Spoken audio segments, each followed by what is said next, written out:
Pun takbir, maka apabila lidahmu mengucapkannya Allahu Akbar, maka sayogianya hatimu tidak mendustakannya. Allahu Akbar apa artinya? Allah Maha Besar.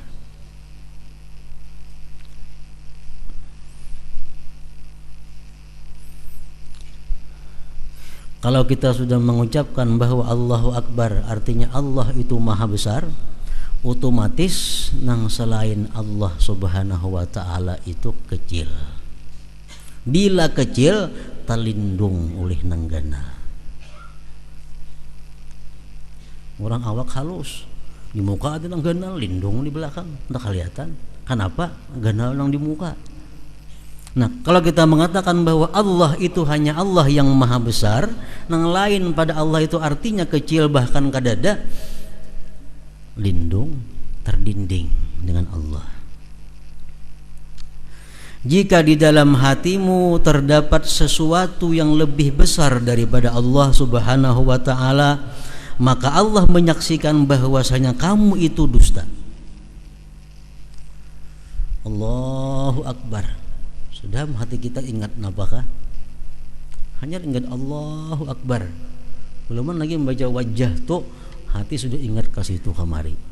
Berarti ucapan kita Allahu Akbar tadi di mulut saja ngarannya.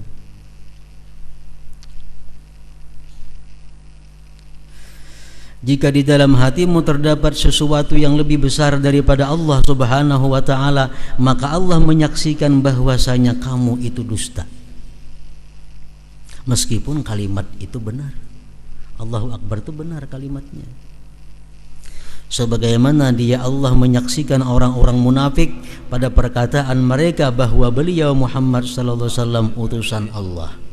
Orang munafik datang kepada Rasulullah, wahai Muhammad, engkau adalah Rasulullah. Tapi hati mereka kadang membenarkan. Akhirnya Allah menurunkan ayat kepada Nabi kita, wallahu yashhadu innahum lakadzibun. Hai Muhammad, Allah menyaksikan mereka itu adalah dusta. Karena mulutnya hanya mengata bahwa engkau Rasulullah, tapi hatinya tidak percaya engkau Rasulullah. Nah, khawatirnya itu sembahyang kita nih. Begitu kita Allahu Akbar, Allah menyahut kadzabta, dusta engkau, kata Allah. Nah, Allahu Akbar, Allah menyahut kadzabta, engkau dusta.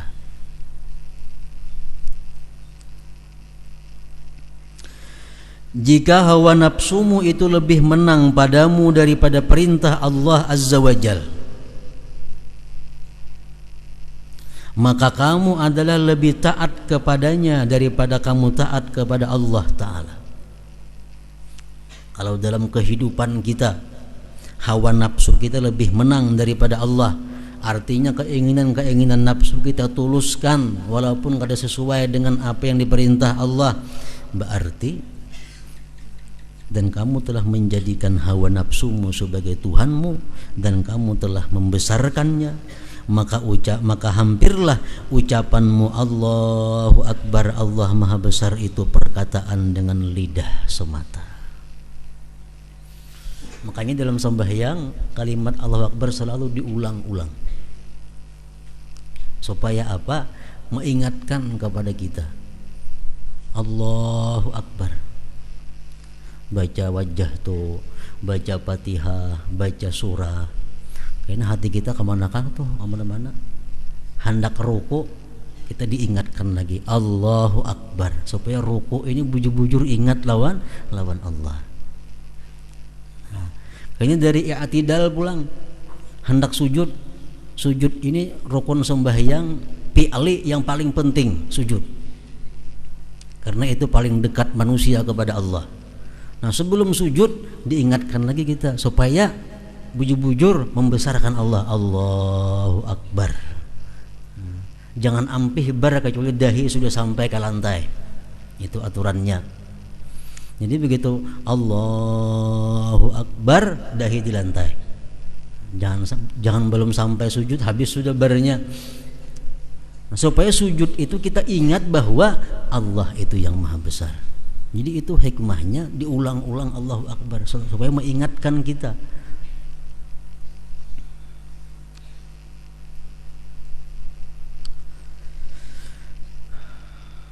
Maka hampirlah ucapanmu Allahu Akbar, Allah Maha Besar itu perkataan dengan lidah semata dan hati telah menyelisihi untuk menolongnya. Sembahyang nih panjang, tapi banyak kada khusyuknya. Pada sembahyang ini pendek tapi khusyuk. Baik mana? Baik pendek tapi khusyuk. Kenapa sebabnya? Karena panjang sembahyang itu adalah mengenai zahir. Sedangkan khusyuk ini perbuatan batin. Perbuatan batin lebih mulia di sisi Allah daripada perbuatan zahir. Misalnya membaca sembahyang suratnya surat Sabbihisma Rabbikal A'la. Yang kedua hal ataka haditsul ghasyi. Tapi nya kada khusyuk. Kalau ingin sembahyang rakaat pertama qul ya ayyuhal kafirun, kedua qul huwallahu ahad, tapi hatinya kaupol di situ. Baik nang handap itu. Lebih baik memelihara khusyuk hati walaupun pendek daripada panjang namun. Tapi kalau pendek kada khusyuk, panjang kada khusyuk, baik panjang. Malahan dimuntung banyak pahalanya. Qul ya aja kada khusyuk juga, qul huwallahu kada khusyuk juga, sabbihisma rabbikal a'la kada khusyuk juga, baik sabbihisma rabbikal a'la. Melaran panjang dibaca.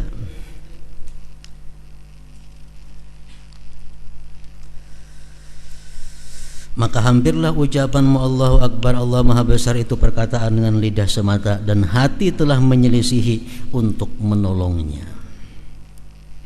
Alangkah besar bahaya dalam hal ini. Alangkah besar bahaya dalam hal ini. Kalau kita mengucap Allahu Akbar ya Tuhan kadzabta, itu paling besar bahaya.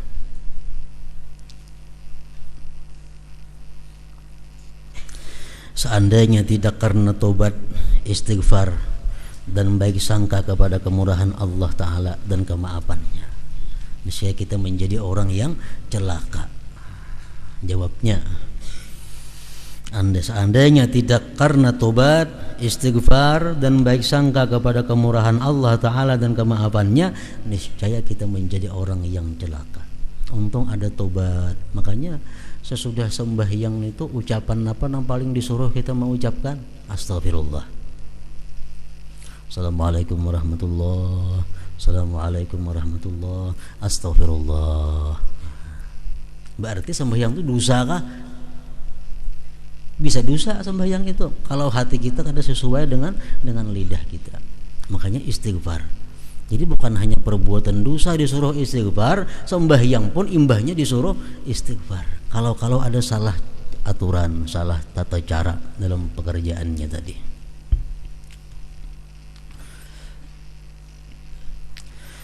Adapun doaul istiftah atau doa ibtitah jar kita, maka awal kalimatnya adalah ucapan muwajjahtu wajhiya lilladzi fataras samawati wal arda. Wajjahtu wajhiya lilladzi fataras samawati wal arda artinya aku hadapkan wajahku kepada zat yang menciptakan langit dan bumi. Yang dimaksud dengan wajah muka bukanlah wajah zahir, bukan muha ini. Karena sungguh kamu menghadapkannya ke arah kiblat. Karena muha nang zahir ini hadapnya ke arah kiblat. Sedangkan Allah itu maha suci dari terbatas oleh arah-arah. Sedangkan Tuhan maha suci daripada punya jihad. Sehingga kamu menghadap dengan wajah badanmu kepadanya.